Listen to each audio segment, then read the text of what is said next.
Hello hello hello my dear cinema lovers, ఇప్పుడే Jurassic park లో dinosaur ని చూడడం జరిగింది. అదే మన డైనోసార్ అయిన సలార్ ను చూడడం జరిగింది. ఎలాంటి స్పాయిలర్లు లేకుండా సలార్ గురించి మాట్లాడదాం. Prabhas, Prashanth Neel, Prithviraj combo, Ravi Basrur music, Hombale films, ఇవి సరిపోవా ఈ సినిమా చూడ్డానికి? ఒక్క ఈవెంట్ లేకుండానే స్కై లెవెల్ హైప్ తో ఒక పండగల సలార్ పార్ట్ 1 మన ముందుకు వచ్చింది. ఇక లేట్ ఎందుకు, ఎలా ఉందో చెప్పే ముందు మీరు లైక్, షేర్ అండ్ సబ్స్క్రైబ్ చేసేయండి. ఇక ఒక్క మాటలో చెప్పాలంటే సలార్ మాస్ సినిమాలలో ఒక డైనోసార్ అంతే, ఇంకో ఆలోచన కూడా వద్దు. It's a pure massive mass action drama. Prashanth Neel చెప్పినట్టు సినిమా అంతా డ్రామా డ్రామా డ్రామా, ఎక్కితే ఒక రేంజ్లో ఎక్కుద్ది మైండ్కి. ఇంకా డీటెయిల్స్ ఏమి ఇవ్వకుండా మాట్లాడుకుందాం. ఫస్ట్ హాఫ్ స్టార్ట్ అయ్యాక ఏం జరుగుతుందో చెప్పను, మీరు చూడాలంతే. పృథ్వీరాజ్ ఇంటర్వ్యూలో చెప్పిన ప్రభాస్ సైలెన్స్ నుండి వైలెన్స్ కి ఫ్లిప్ అయ్యే సీన్ మాస్ ఉంటుంది. అండ్ ఆ తర్వాత వచ్చే ఇంటర్వెల్ ఫైట్ సీన్ అయితే మెంటల్ మాస్ ఉంటుంది. ఆ 2 సీన్లు చాలు మన టికెట్ వర్త్కి. ఫ్లాష్ బ్యాక్ ఎపిసోడ్ బాగుంది, స్టోరీ ఇంట్రెస్టింగ్గా వెళ్తుంది.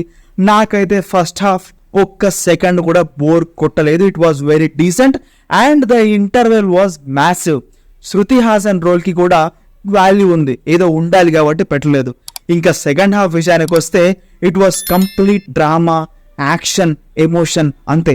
కొత్త క్యారెక్టర్స్ ఇంట్రడ్యూస్ అవ్వడం, అసలు కథ ఇప్పుడే స్టార్ట్ అవ్వడం అంతా సెకండ్ హాఫ్లోనే జరుగుతుంది. కథ చాలా కాంప్లెక్స్గా, ఇంట్రెస్టింగ్గా, కొత్త మలుపులతో ముందుకెళ్తూ ఉంటుంది. And the fights were brutal and climax is not the end. ఈ సినిమాలో క్లైమాక్స్ అనేది ఎండ్ కాదు, అది మరో పార్ట్కి తీసుకెళ్లే ఒక బ్రిడ్జ్ మాత్రమే. సినిమాలో కథ ఒక్క ఇంచు కూడా దారి తప్పదు. ఫోకస్డ్గా, క్లియర్గా, డీటెయిల్డ్గా ముందుకెళ్తూ ఉంటుంది. అండ్ మర్చిపోకండి, there is no end for Salaar part 1 cease fire. ఇక యాక్టర్స్ పర్ఫార్మెన్సెస్ విషయానికి వస్తే Prabhas at his best after Baahubali. Doubt అవసరమే లేదు, డైనోసార్ లానే కనబడతాడు. His screen presence is electrifying. Prithviraj కూడా చాలా బాగా పర్ఫామ్ చేశారు. ఆ రోల్ తను తప్ప ఇంకెవ్వరూ చేయలేరు అన్నంత గొప్పగా చేశారు. అండ్ జగపతి బాబు గారు, బాబీ సింహ, శృతి హాసన్, ఇలా చాలా మంది ఆర్టిస్టులు ఈ సినిమాలో ఉన్నారు. అందరూ పర్ఫెక్ట్గా వారి రోల్కి తగ్గట్టు వారు యాక్ట్ చేశారు. And they gave their best. Music by Ravi Basur is perfect.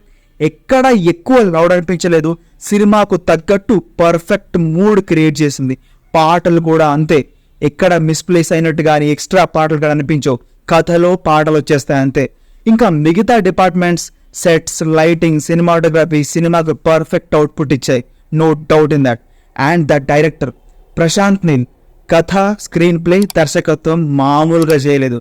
Khan sir అనే ఒక ప్రపంచాన్ని సృష్టించాడు, మనందరినీ నమ్మేలా చేస్తాడు. ఒక వైలెంట్ ప్రపంచంలో జంతువుల మధ్య జరిగే యుద్ధం మధ్యలో మన డైనోసార్ని పెట్టాడు.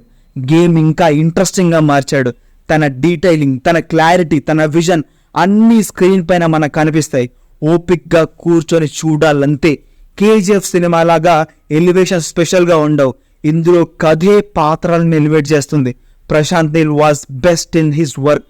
ఇంకా చెప్పేదేం లేదు, సినిమా ఖచ్చితంగా నచ్చుతుంది. డ్రామా నచ్చే వాళ్లకు ఇంకా బాగా నచ్చుతుంది. ఓపికగా కూర్చొని చూడాలంతే. ఇక పార్ట్ 2 కోసం ఎదురు చూద్దాం. ఇంకా ఉంటాం మరి, కలుద్దాం మళ్ళీ.